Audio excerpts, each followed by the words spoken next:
Circle of Influence. We scope every Tuesday, every Thursday, 1 p.m. Eastern Time, 6 p.m. GMT.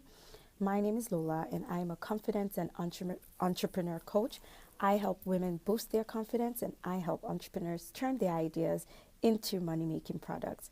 Thank you for coming in to another episode of the Periscope Circle of Influence. Our topic for this week is what comes first, the business or the business plan. Hi, Shayla. Thanks for coming in. Thank you so much for coming in. So today we're going to continue the conversation about what comes first, the business or the business plan. Now, I'm just going to do a quick recap on what we discussed on Tuesday. But before I do that, I just want to take care of some housekeeping. So you're watching the Periscope Circle of Influence. We scope every Tuesday, every Thursday, 1 p.m. Eastern Time, 6 p.m. GMT. You can send us emails, information about booking and things of that nature on contact@periscopecircleofinfluence.com. Hi.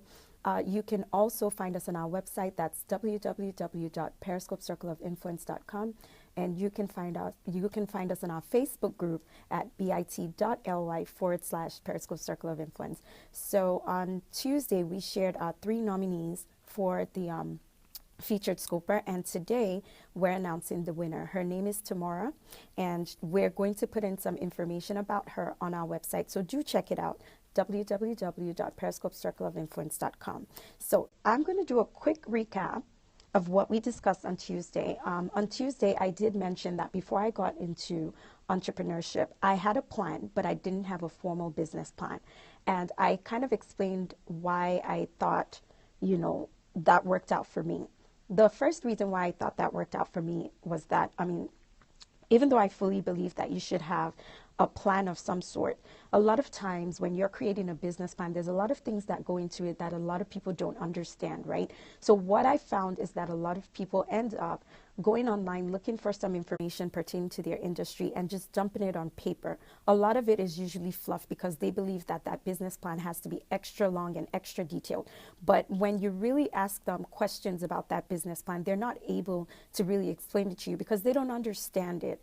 What they've essentially done is go online, look at what people are saying and put it in there, and they've really made it look pretty, but it doesn't really serve as a guideline, which a business plan is supposed to serve as, right? A business plan is supposed to guide you through your business process. However, that's not what it's doing, because if you don't understand it, then it can't guide you, right? So what I did recommend people doing is have a plan for what they want to do, what kind of people they want to speak to, how they want to affect or influence those people, what kind of products they want to create or services they want to offer and things like that. Now, once you do that, you can create a plan that kind of fits whatever it is that you had in mind initially. And then the next thing that I recommended is doing more research into your industry. So what I recommend is that you look for people in that industry, kind of shadow them, don't copy them.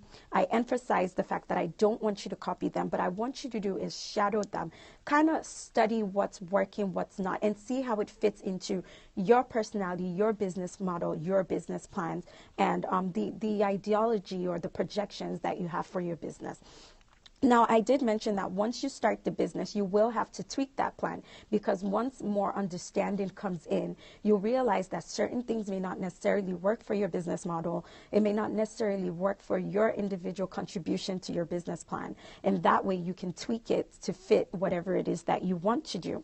Now, as an aspiring entrepreneur, I did say that, study shows that if you have a plan in place prior to going into entrepreneurship, you're more likely to go into it. However, if you're anything like me, or a go-getter and things like that, you wouldn't necessarily wait for a detailed plan to go into entrepreneurship. Now, like Bukola mentioned last week on Tuesday, and I want to emphasize, if you're going into a heavily funded industry, right, you do want to have a business plan. And what I recommended on Tuesday is speaking to professionals. So in terms of your finances, you don't want to just throw numbers out there. Speak to a professional in the finance industry, an accountant, things like that. Get them to give you a proper projection based on the research that you've done for your business plan. So I also did mention that, say, for example, you need equipment, right? The first part of it is you doing the research as to what kind of equipment people are using, what kind of equipment will work for you, how it fits into your price point or your budget. And then that way you can put something on paper for that.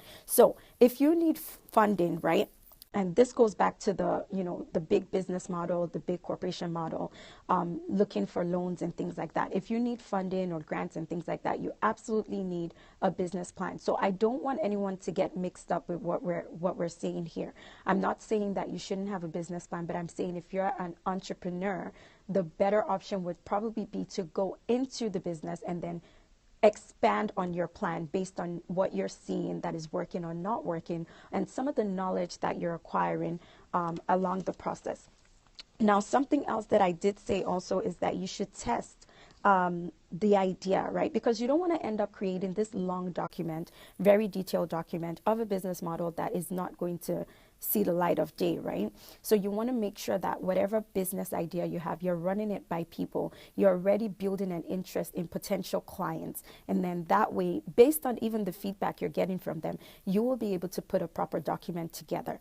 Now, the next thing I want to discuss very quickly is if you're already in entrepreneurship and you're thinking about creating a business plan because you're thinking about expanding. Hi, thanks for coming in.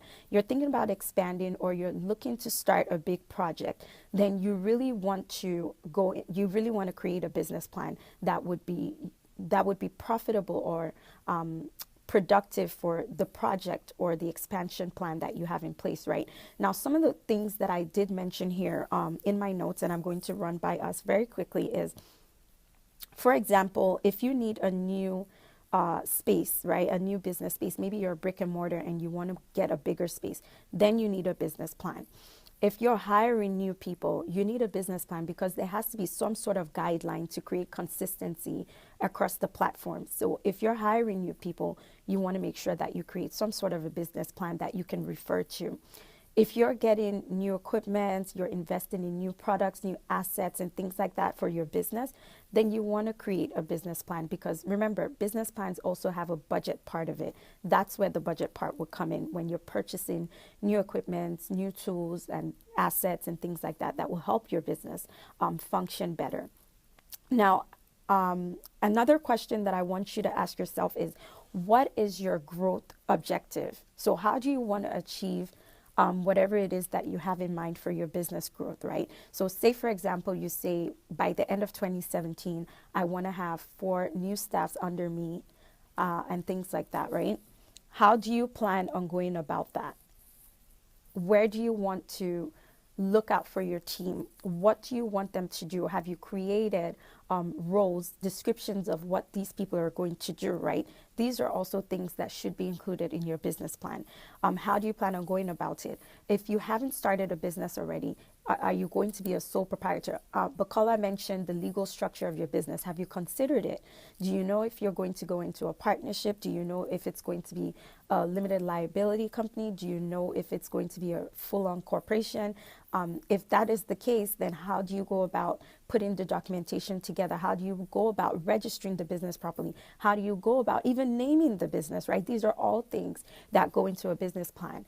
Bukola, please let me know how I'm doing for time and things like that. Also, you may need to consider whether or not it's time to hire a lawyer or an accountant or even an insurance broker. Listen, a lot of people take for granted, especially when you're a brick and mortar. And even if you're not a brick and mortar, some people need insurance plans for themselves, right? And especially when you're in partnership, an insurance plan comes perfectly in place because then it outlines what happens, how the company moves forward if something happens to one of the partners or if there's a loss and things like that, right? These are all things that you include in a business plan. Are you adding new services and products? Yes, insurance plan, exactly, Bukola. Are you adding new products? Are you adding new services? Are you going to pitch for a loan? Are you going to look for investors for your business? These are all things that you need to consider. And these are some of the things that need to go into your business plan. Obviously, depending on the industry that you're in, depending on what kind of business you're starting, what kind of model you want to have, what projection of growth you have in mind. That will also determine some of the other things that may go into your business plan.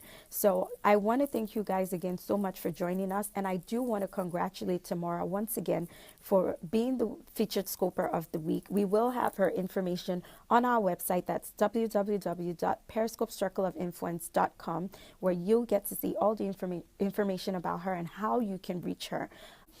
Thank you so much for joining us. And again, I'm just going to do one more recap of everything that I mentioned on Tuesday and today. So you do need some sort of a plan, not necessarily a formal plan. When you're starting as an entrepreneur, you need to do some sort of research. You need to have a projected plan in place. You need to test the industry that you're in, ask people questions, see what kind of interest people have in what you're offering. That way, you can also use it as an insight for you to create the business plan that you're going to be creating. As an aspiring entrepreneur, when you have a plan, it motivates you to keep going with your business, and it also serves as a guideline for your business. If you need funding and grants and things like that, then you do want to make sure that you have a formal business plan in place. Now, what does a formal business plan entail? I did mention that it needs to entail your projection for growth. It needs to entail how you choose a new space, how you hire new staff, what their job descriptions will be, what kind of equipment you're going to invest in, and what budget is put in place for such things, how you plan to accomplish your growth, how you plan to go into business, your legal structure, and things like that. Is it going to be a joint venture? Is it going to be a partnership? Is it going to be a corporation? Do you need to hire a lawyer? Do you need to hire an accountant? Do you need an insurance broker? Do you need to add new services, new products, or pitch for a loan or investor? These are some of the things, a budget, obviously. These are some of the things that go into a business plan. So thank you so much for joining us. Please follow Bukola. She's live right now. Take care and have a nice day. Bye.